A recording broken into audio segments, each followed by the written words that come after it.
Davao City ang may pinakamabagal na usad ng trapiko sa bansa at pangwalo sa buong mundo.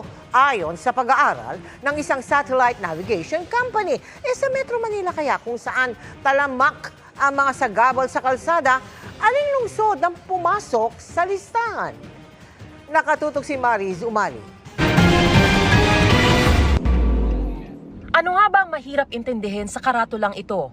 At kung bakit kung saan pa nakalagay ang no parking anytime o di kaya'y towing zone, ay doon pa talaga pumaparada ang ilang mga sasakyang tulad nito sa Pasong Tamo Extension.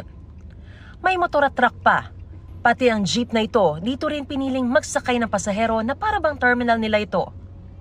Panay din ang pagpapaalis sa mga sasakyan nagsusundo ng mga estudyante sa paralang ito na madalas ay ginagawang paradahan muna ang isang lane ng kalsada habang naghihintay lumabas ang mga estudyanteng susunduin nila. Ang style ng iba, nag-hazard lights lang pero matagal ding tumatambay. Marami ring jeep na nakaparada sa mga karinderya. Ang truck na ito kumakain ng lane habang naglo-load ng kung ano-ano mula sa junk shop. Meron ding sa kalsada nagpapa-car wash. Dagdag sa pagpapasikip sa daloy ng trapiko ang construction na ito na kumakain din ng isang lane ng kalsada.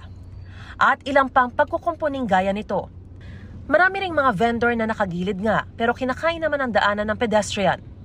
Kaliwat ka ng pasaway at mga sagabal nga ang ilan sa itinuturong sanhi kung bakit may mga oras na bumibigat talaga ang daloy ng trapiko dito sa may Pasong Tamo Extension gaya ng inabutan namin. Wala kaming panigit kaya sila hindi natatakot na magpasaway dito sa Along Pasong Tamo Extension po. Gayunpaman, nagde-deploy pa rin daw ang Bantay Bayan Peace and Order ng Barangay Magallanes ng mga tauhan araw-araw para tumulong sa pagmamando ng trapiko.